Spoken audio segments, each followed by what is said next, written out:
Hi, I'm Greg Scott and I'm an IT professional. It occurs to me that in the middle of a global pandemic, when everyone has to get used to working from home, organizations might be looking for tools to help smooth all that out. But with the economy getting worse day by day, nobody has money burning a hole in their pocket. Well, VPNs, or virtual private networks, are one of the most important tools in the toolbox to make work from home happen.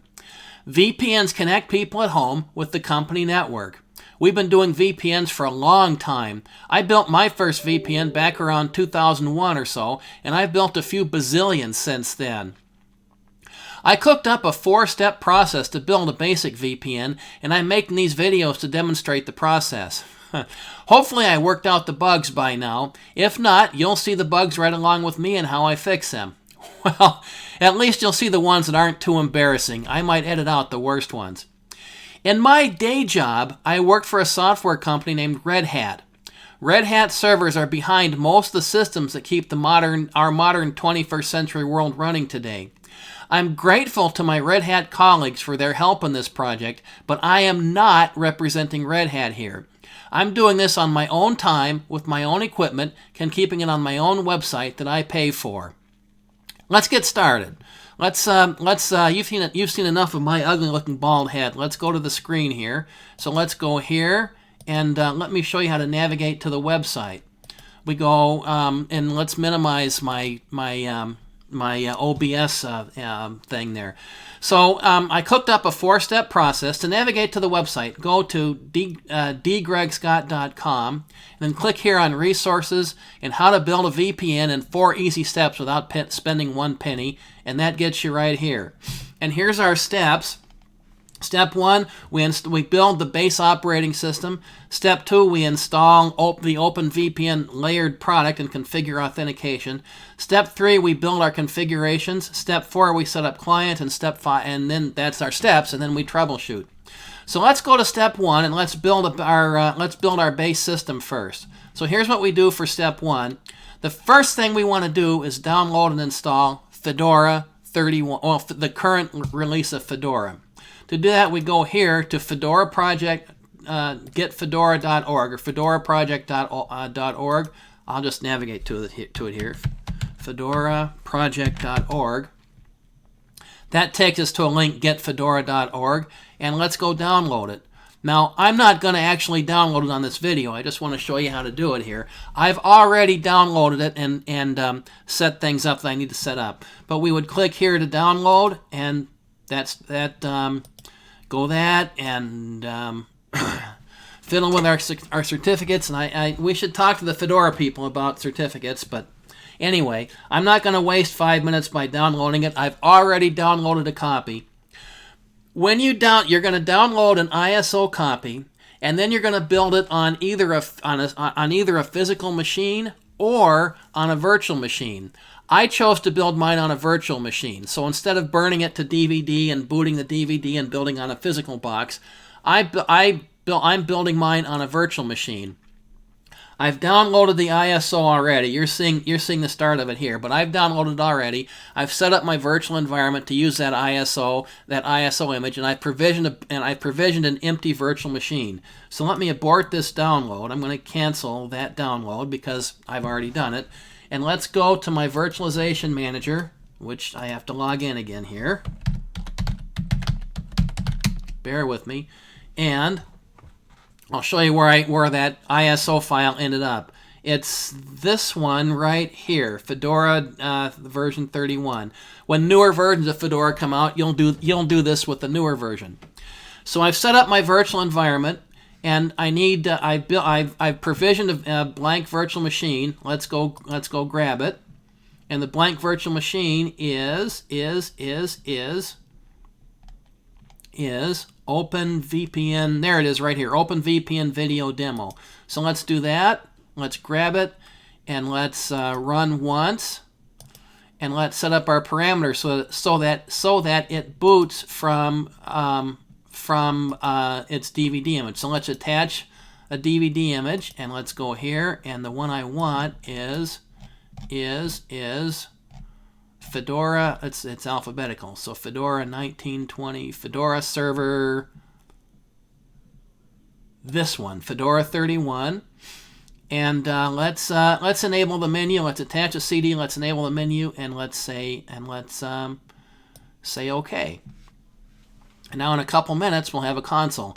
What we're going to do is build a copy of build the base operating system inside this virtual machine, and then we're going to set up its networking, and then that'll be it for this demo. We're going to build it, update it, set up networking, and that'll be it for this video.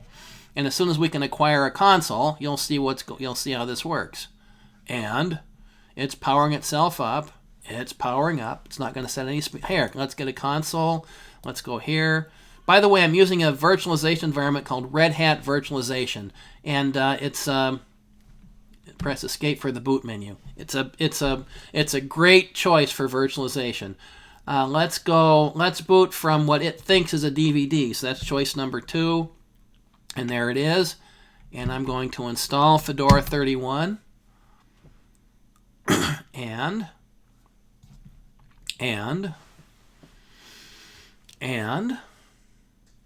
it'll happen.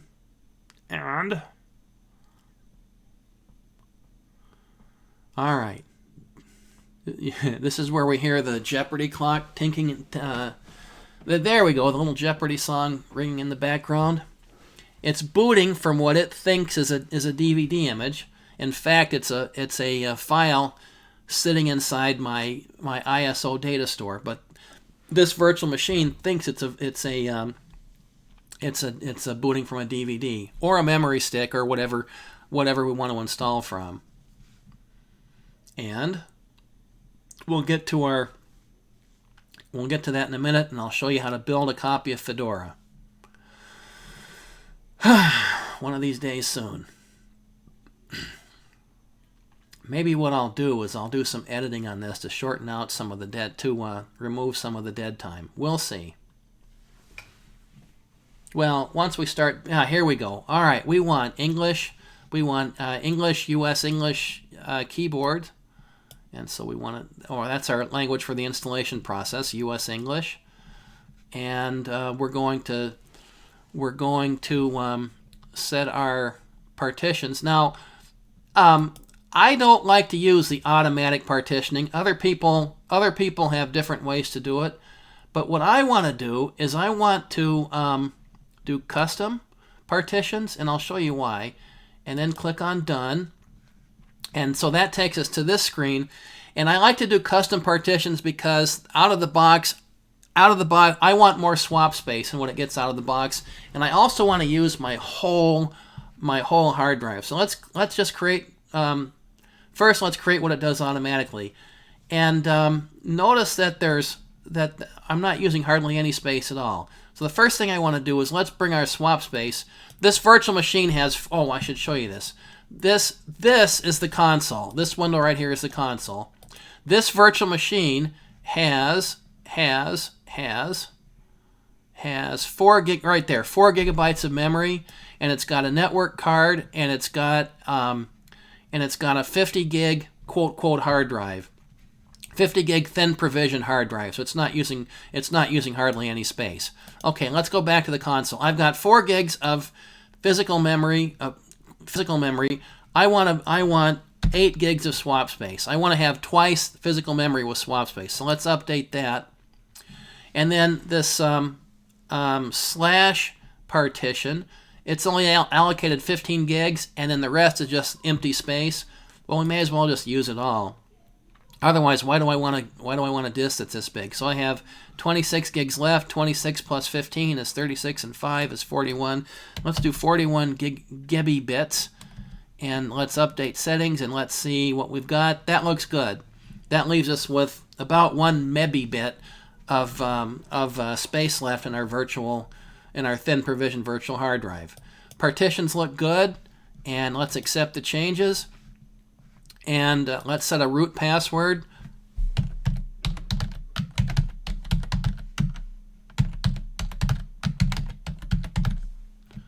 And I like to check this. Now, this is controversial. People will scream that that's a security hole, and maybe it is, but inside my little home network, I like to allow root SSH login still. Other people will say different, and in a larger organization that's bigger than one person, you might not want to check this. But for our purposes, I'm going to check it. Let's say done, and let's create a user. I always like to create a user, Greg S. And I'm not going to tell you my password because I'm just not.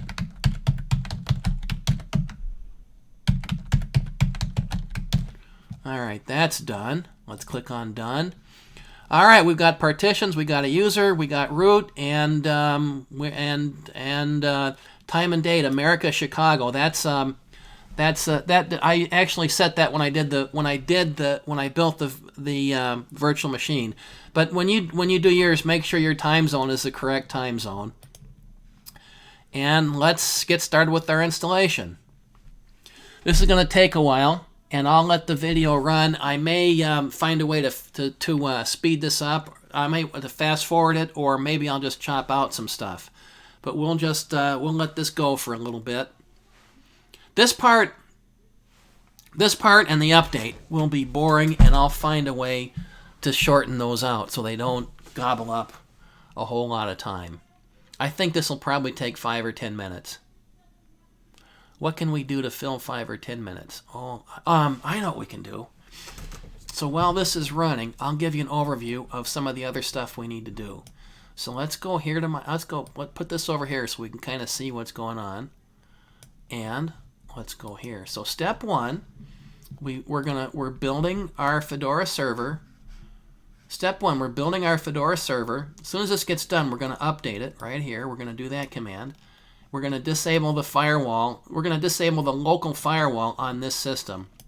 Now, firewalling in general, this system, remember, is going to sit inside your network behind the company firewall. So there's some company firewall changes you're going to want to do, and I'll go over those in I think that's in step 3. That might be in step 3 or maybe step 4. It's farther along. But on this box, we're going to disable the firewall entirely. Now, you might have company policies that says every system in your organization needs to have certain firewall rules. You may have policies like that.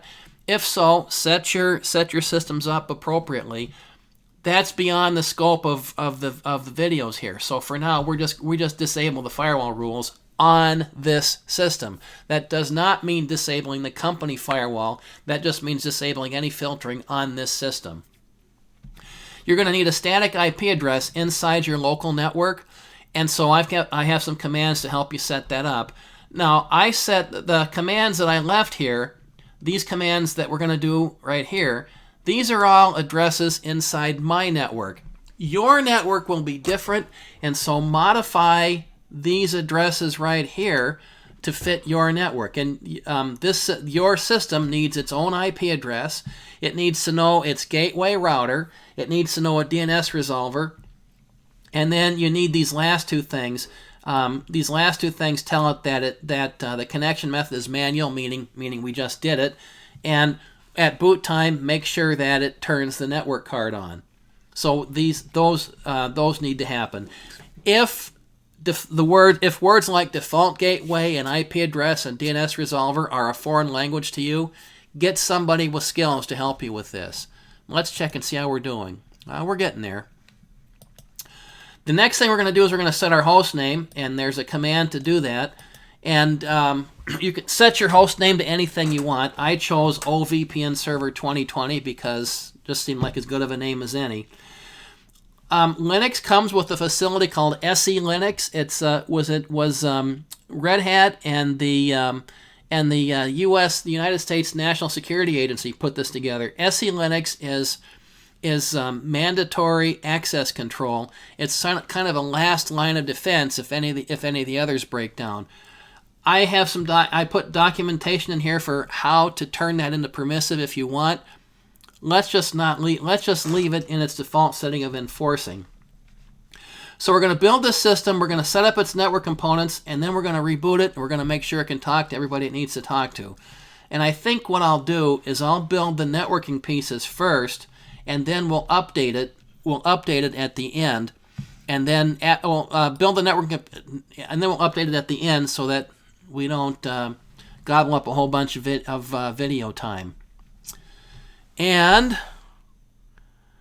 I think what we'll do is we'll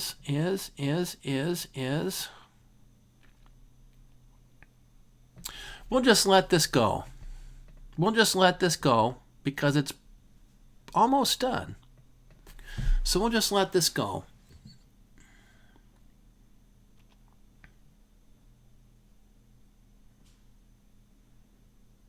Yeah.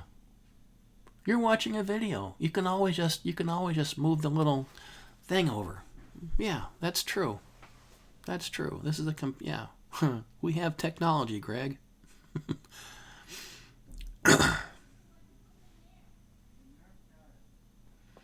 and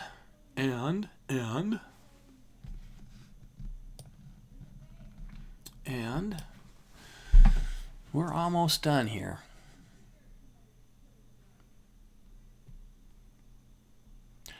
You know what? I think what we're going to do, I was going to switch the order around, but I don't think I'm going to switch the order around. I think we're going to follow the order as I laid them out on the website here. And that's what we're going to do. We'll follow the order as laid out, as just right from the quote book. The book that I wrote up till about 3 o'clock this morning, last night, whatever. And building an RAM FS, that always takes a couple minutes.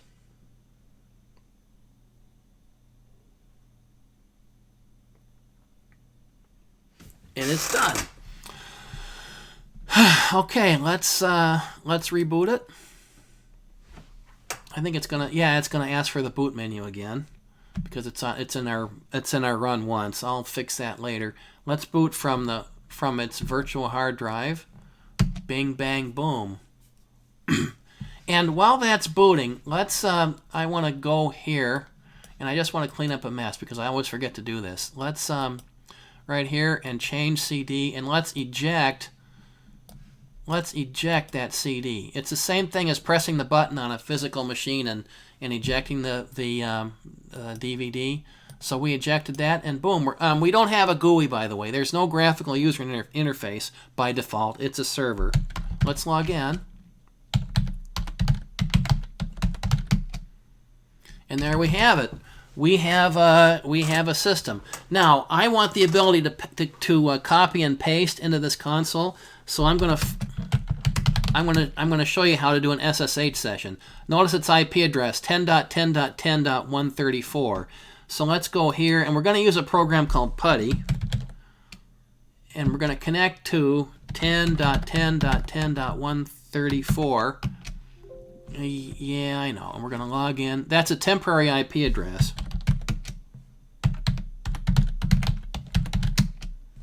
All right. First thing we do, let's go to our steps. Let's go to our cookbook. We're gonna update it. Yum update -y. Boom. Yeah, that's always the recommended thing to do, and so we're just gonna follow that, even though it takes a while. You can always scroll through the video when the update gets boring. And that might be a good thing to do. Just scroll through the video while the update gets boring. Or you can see how it builds. It's how Yum, the latest version of Yum, there was a update system called DNF, and I forget what DNF stands for. And Yum is Yellow Dog Update something. Anyway, we went to DNF only, but now the latest version of Yum is DNF with all the stuff that Yum used to do. And so pretty soon here, and Yum update -y, this -y means just means do all your checks and dependency checks and stuff like that, and then just go through and update it. That's the way to do that, so it's not interactive. So see, it didn't ask us if it's okay. It's just downloading stuff. And so now we'll go through it. As you can see, I have a pretty fast internet connection. And so we'll download all this stuff in a reasonable amount of time. The update will take a few minutes longer.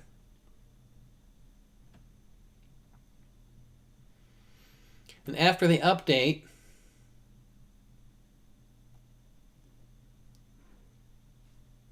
we're going to follow the best practice. We're not going to take shortcuts. After the update, we're going to reboot that virtual machine. And then we're going to set up networking. We're going to reboot it again. We're going to connect to its new IP address. We're going to test that it can talk to the world, and then we'll be done.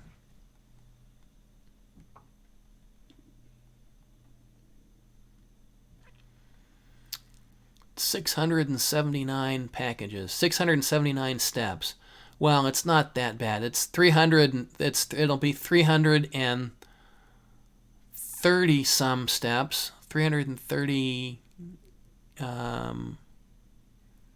39. Either 339 or 340 steps, and then a bunch of cleanup.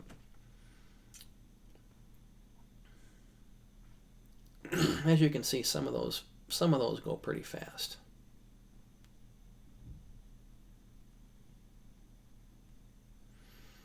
Does this help if I do running commentary? Probably not. Probably just boring.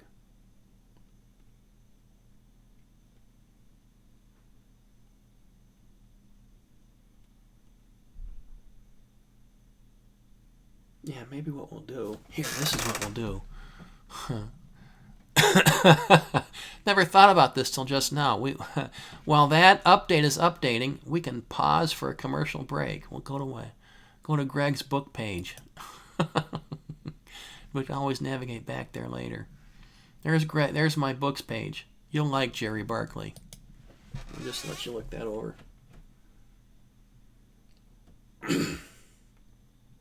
This is why I'm not representing Red Hat, because I can talk about books because it's my website and my equipment and on my own time. I'll have an official commercial for this later, but if this VPN system turns out valuable to you, I would appreciate it if you'd consider buying a copy of my books for everybody in your department. I kid, but Bullseye Breach is a story about how Russian mobsters invade the corporate network of a large retailer named Bullseye Stores, and they steal 40 million customer credit cards during the Christmas 2013 shopping season. And an ad hoc team in Minneapolis, and Jerry Barkley is part of that team, come up with a way to fight back. And I think it's a pretty good way to fight back. So that's Bullseye Breach, Anatomy of an Electronic Break-In. In Virus Bomb, Jerry Barkley finds himself in the middle of the largest cyber attack that's ever been unleashed on the United States in history, and nobody believes him. And this cyber attack is a data gathering phase for a physical attack that can get really, really, really bad. And Jerry has to take action. He's just an IT guy, just a middle-aged, bald-headed IT guy, but he has to take action because if he doesn't act, who will? And so, Jerry's no superhero, but maybe real superheroes are ordinary people who step up, even when they don't want to. And so I just like I like stories that way. That's how we're going to win in our world. Ordinary people stepping up and accomplishing big things. So there you go. We're just about done with our update here. Just about. By the way, I do have a cough. You'll hear me coughing through some of these videos. I don't have COVID-19, at least I don't think I do. I do have asthma. I've had asthma since I was a teenager. The doctors finally diagnosed it in the 90s, and I've been coughing since for as long as I can remember. So this cough doesn't mean I'm sick or anything like that. It's just throat gets dry from asthma. And all right, we're complete. Let's reboot it because we just went through patching. We updated the kernel. We updated all kinds of other stuff. Let's reboot it. So we're running on all the new stuff. Our putty session died, and you can see the booting on the console. All right, now while that's booting, let's go back to the website here. resources, how to build a VPN, step 1. So let's navigate. Let's get off the commercial and get where we need to get to. Step 1. There we go. We're gonna do these steps in a minute. These steps are going to happen next. We're going to disable the firewall on this system. And are we... Oh, press escape for the boot menu. Right, because I have still... Right. There's actually... I could power that off and power it back on again, and it would just boot automatically, but I'll do that for the next one. I'll do that for the next video. And as soon as we have a console here... There we go. All right, let's do that. Let's do that, and let's restart our SSH session.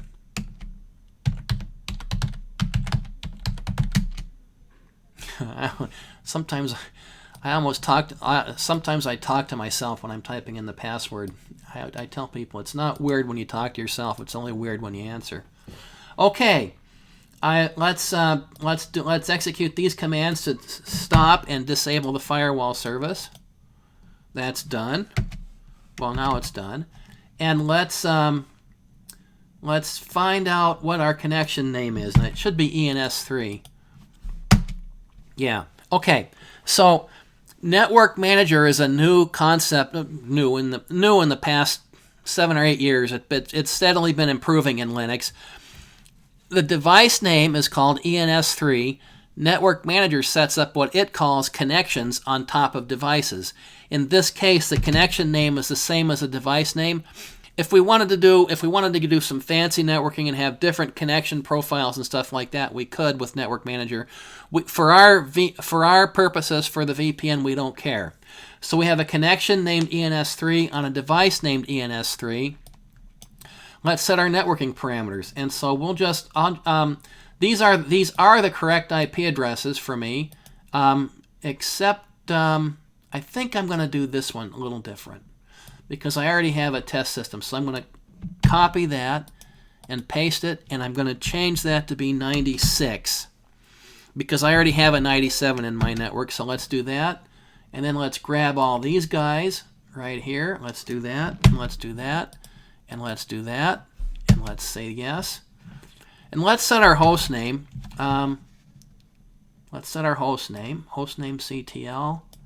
Boom, and boom, and boom. But we're going to give it a different name. We're going to call it OVPN Demo.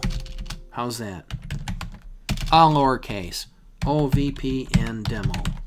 So remember that through all these videos, all the occurrences of Open OVPN Server 2020, we're going to change that name to OVPN Demo.